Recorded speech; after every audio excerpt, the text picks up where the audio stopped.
ERROL SPENCE didn't give away much doing shadow boxing in the ring for the fans, but we're going to see what we can pull out of the champ as he steps over and talks to us.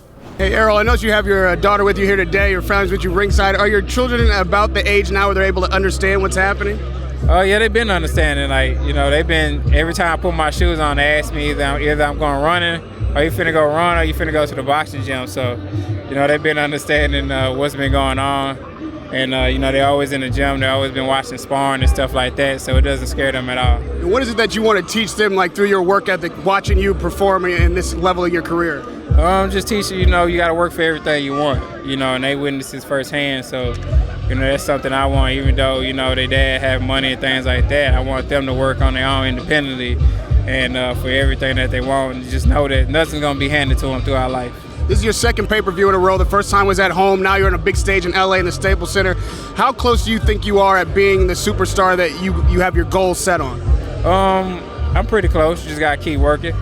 Like I said, you know, I'm going to put my hat on. I'm going to work, keep my head down, and keep working. So, you know, with a great performance come Saturday night, especially if I get a knockout victory, you know, I think that prepared me to be a superstar that, you know, I'm destined to be. You said that you didn't want to knock out Mikey Garcia. That wasn't your goal that night. No, I said I didn't want to. I said I didn't care if I did it or I didn't. Because a lot of people was doubting my skill set and saying that, you know, he could skillfully outbeat me. The only way I could beat him is through just brute force and just, you know, physically just dominating him. Do you care if you knock out Shawn Porter? Oh, I definitely care. You know, it's something that I definitely want. So, you know, I'd be disappointed if I didn't. What makes this fight different than that one? It's just, you know, Shawn been talking a lot. His father been talking a lot. And, you know, we're to the point now where, you know, he even said that he want to knock me out. So, you know, hopefully he keeps that same energy come Saturday night. Lastly, you're talking about unification. Obviously, undisputed is the goal. If you are successful on Saturday, who's the next belt you want to take? I want the Pacquiao fight, you know, but if that don't happen, then we'll look elsewhere. So if that don't happen, maybe we'll talk to Terrence Crawford and his team, or, you know, we'll talk to somebody else. But I definitely want that fight. You know, I even can see myself moving up to 54 and fighting for a title. So, you know, we'll see. We saw the legend Pacquiao give Thurman a lot of trouble. What is it that you can feel like you can do with Pacquiao that Thurman wasn't able to? I just feel like my name not Thurman, my name's Spence, so I can do a lot to Pacquiao that Thurman couldn't do. And Pacquiao put on a great performance. Like I said, he's a living legend. You know, his accomplishment, you know, that he's been doing, you know, it's been great. He has 2 great victories, and you know, I feel like a lot of people saying writing him off, but, you know, the performance that he put on with Keith Thurman, you know, that was, you know, Pacquiao of old. So, you know, I would definitely like to fight Pacquiao and get that victory under my belt. Hey, lastly, we talked about the Canelo fight being a possibility at 68 once before. Now that he's up with Kovalev, do you feel like that's a wise decision on his part, and can Kovalev win that fight? Wise decision for Canelo? Yeah.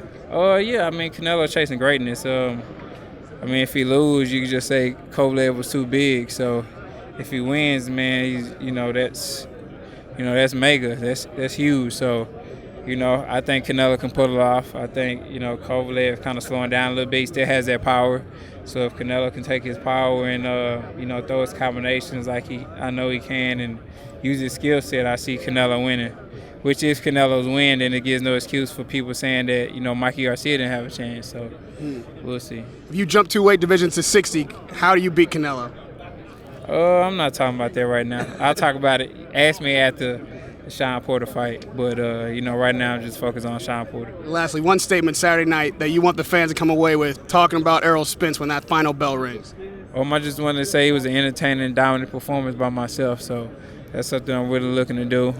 That's something I'm adamant about. That's something that I talked to my coach about, you know, even before training camp. So, you know, I'm looking for an entertaining, dominant performance by myself.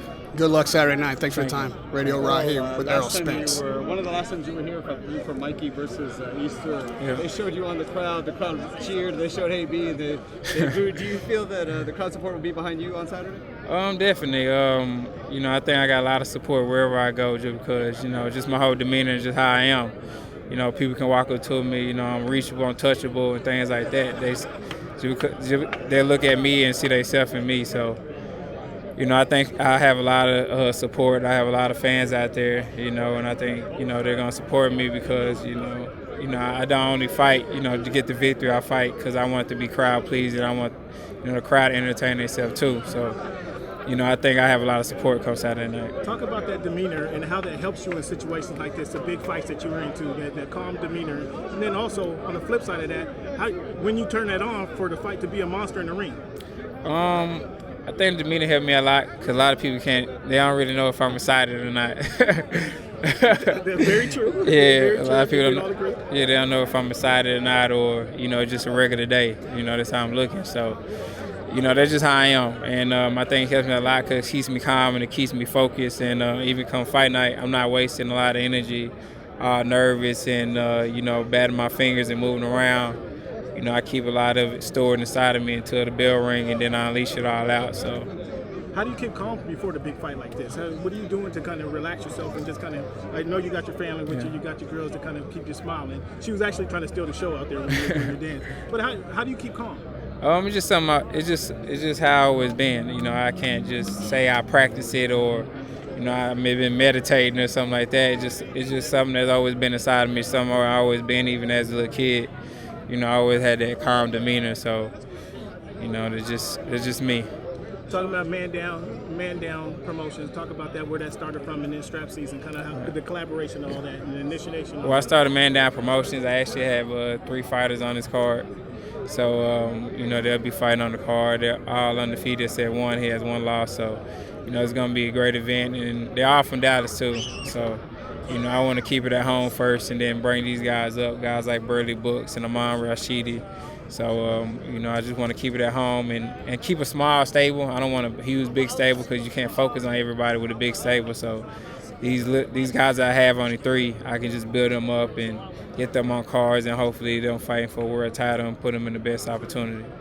Hey, after the fights, you always call out everybody out that doubted you before the fight in the press. We know you pay close attention. Was anything said in the press or by anybody that pissed you off a little bit that you can't wait to answer? I always pay attention. You have to find out post-press conference. You said that you're going to try to go for Manny Pacquiao after this, and if not, Terrence Crawford. Is that kind of the 2 main guys you're looking at next? One or the other? It's a lot of guys on that list. Like I said, I could move up to 54, or, I could stay. You got Danny Garcia, you got Pacquiao, you got Crawford, and you got a couple more guys, So, I got options, so I'm not worried about if I don't get the Pacquiao fight, if I don't get Terrence Crawford fight. It's other quality fights up there for me, so I'm not worried about it. Shawn was here earlier. He said that this is a legacy fight for him. Is that the same for you? Is this a legacy fight? Oh, definitely. This is, a unification fight. So, I'm fighting. I'm defending my IBF belt. He defending his WC belt. So, 2 champions fighting. So, it's definitely a legacy fight. The victor of this fight, I feel like, is number 1 because he has 2 belts and he's unified champion. So, this is a big moment for both of us. Fredo Angulo just won, and he thanked out Heyman. J-Rock did it when he upset Hurt. Javante Davis just invested in some kind of trucking business. Can you talk to us about Heyman's influence outside of boxing and just guiding the fighters to a future outside of boxing? Well, the main thing with me is even before I turned pro, I was deciding who I was going to sign with, and Ty Rank was coming at me with a big signing bonus and things like that. And it was my father really got me to sign with Al because, he was saying it's not about right now, it's about later. And when I talked to Al was talking about, life after boxing. He was talking about retirement. And I haven't had a professional fight yet. And he's talking about retirement and life after boxing. I'm like, man, what the hell are you talking about, life after boxing? I'm not worried about that right now. I'm worried about the fight. So, Al always been that guy that, always, every time I talk to him or we have a conversation about business and things like that, he always talk about life after boxing, always talk about, setting yourself up for the long run.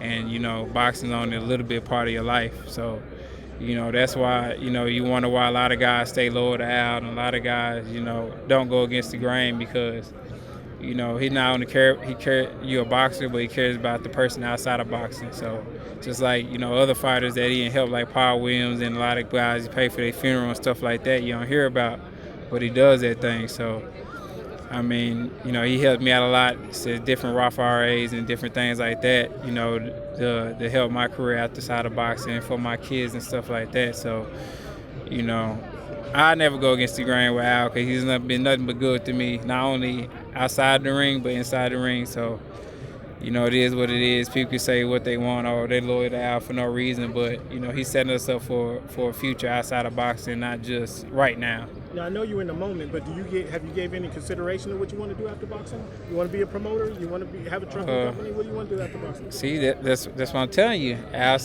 been setting me up where I don't have to do nothing when I retire from boxing. You mentioned moving to 54 twice I now. might go fishing or something. Become a little league coach or something. You mentioned moving to 54 twice now. What fighter at 54 makes sense for you? Is there somebody that gives you a challenge at that weight? There's a lot of guys. I mean, you got Lara. You know, you got. I'm not gonna step on my bro toes, Jamel.